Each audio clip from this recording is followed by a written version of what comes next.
Hey everybody, Economic Ninja here. I hope you're doing great. Got a story out of Fox Business. I think it's very important and very telling of the health of the economy right now. And it is very, very important. It is about credit card debt. And if you are in credit card debt right now, I implore you to work on getting that paid off as soon as possible. It is literally like a rope around your neck, uh, literally holding you back from your full potential. I have, since I've been married, have constantly been very diligent on paying my minimum balance, not my minimum balance, my entire balance every month. And one time in the last 23, 24 years, I missed that payment. And it was an absolute shocker to me how much interest was involved that I had to pay. And it wasn't until then, and ironically, it literally happened within the last 2 years since I've had this channel. And the reason why we didn't pay our entire balance was because when we went to go pay our payment, it was like 9 o'clock at night, something like that. And last day, we got to pay the credit card payment. Our little alarm pinged, and we forgot about it earlier that day. We went to pay it, and we're good, right? We had the last day where we went and made our payment, and literally the difference between Pacific time and Eastern time was what made us late. We did it on the right day, but it didn't matter. It was about the Eastern time zone, and literally we saw what the interest stacked up like, and it was absolutely a shocker. And my heart broke at that moment. And the reason why is because I know so many people that are absolutely embedded in debt. As a matter of fact, I told you the story from one of the auto insiders of a gentleman that makes $2 million a year, and you'd think he is on top of the world. He was going to finance his 10th car. And you'd be shocked to think someone that makes $2 million a year, why are they financing their 10th car and seventh car, and it was only $100,000 you should be able to pay for it cash. But that person had over $1.5 million in credit card debt and was only paying the minimum payment.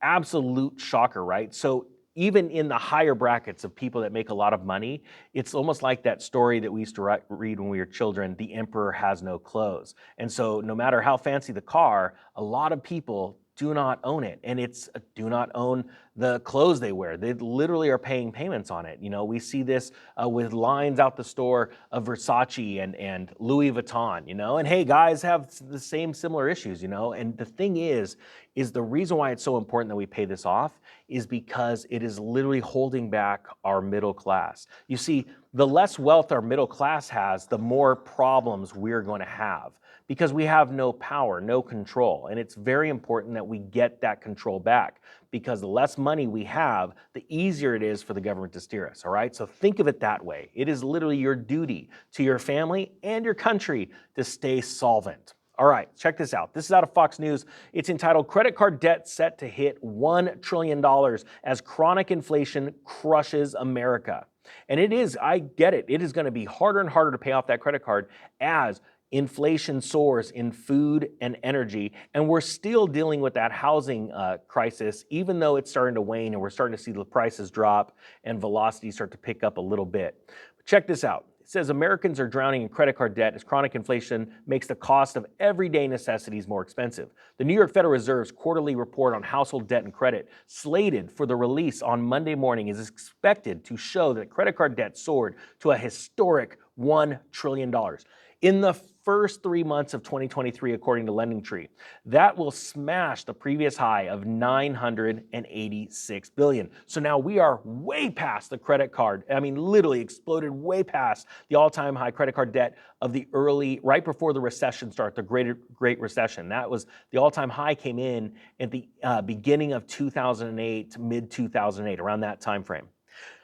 It says, and here's a quote, I think it's fairly clear that what we're seeing now is becoming more and more about the people struggling in the face of ongoing inflation and seemingly consistent rising interest rates. This is from Matt Schultz, the chief LendingTree credit analyst, who told Fox Business it's a tough time. And that is an understatement. You see, back in 2008, after the Fed had stopped raising rates for 3 years, right? Ultra low rates that caused the housing market to boom. They started to raise rates and people couldn't deal with just the interest rates, right? Little things were going up very incrementally, like surcharges on fuel. Food was going up just a little bit, but nothing like we've seen today. Right now, you can equate what we're seeing today to the 1970s, and we're about to surpass the late 70s inflation boom, and it's still not stopping. As a matter of fact, the Federal Reserve and the Wall Street cheered the other day that the inflation rate was only 0.1% lower than it was a year ago, right? We're still dealing with over 5%, and that's the government numbers if you actually believe them. Put down in the comment section if you believe the government numbers. Quite frankly, I believe we're at an annual rate of over double digits, over 10%, depending on what you're talking about, food, fuel, or inflation, energy, but it's happening. Right? And it's causing many businesses to go under. We are seeing record amounts of businesses closing, and that's why it's important that we all get on top of this spending habit. Now, it says right here, the $1 trillion figure would mark a major reversal from just 3 years ago when households were rapidly paying off credit card debt with the stimulus payments they received during the COVID-19 pandemic. And that was great. For every person that was going out and buying a Louis Vuitton that they couldn't afford, there were people that were literally taking that money and paying down debt. And that is what was awesome about that. Problem was, it really wasn't an equal ratio, if you know what I mean. It says right here, the rise in credit card usage and debt is particularly concerning because interest rates are astronomically high right now. The average credit card annual percentage rate, or APR, hit a new record of 20%, over 20% last week, according to a Bankrate database that goes back to 1985. The previous record was 19% in July of 1991. And let me remind you that in 1991, we started to see the recession of 94 taking place. And because there was a massive bubble and it needed to be popped. And when it popped, it caused M2 money supply, all the money and cashier's checks in your bank account, savings account, checking account, everything like that, just to plateau. We now see the M2 money supply decreasing. It's actually falling. People are pulling money out of the banks in the last 6 months. It has not happened since the crash of 1929. This is very, very serious. Hopefully, people are pulling their money out of the banks and paying off their credit cards.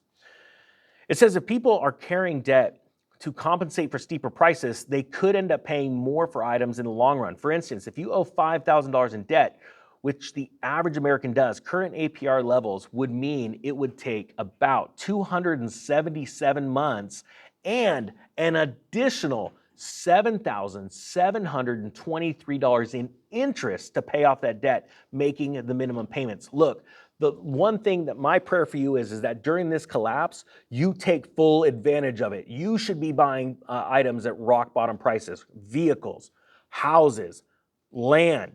Start thinking big now. You should not be burdened down with the weight of interest payments. Now think about this. So many people are like, I'll just claim bankruptcy. You've now completely destroyed your opportunity to go out and gain life-changing generational wealth because nobody's going to give you a loan when the rock bottom prices come in. So that's not the way to attack it. And you have to attack this with integrity.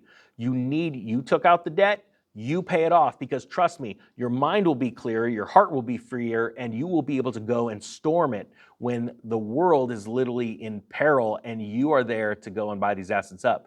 This is the only way we're going to keep our country, if good people have the wealth, not the elites. All right, guys, that being said, I thank you so much for watching. The Economic Ninja is out.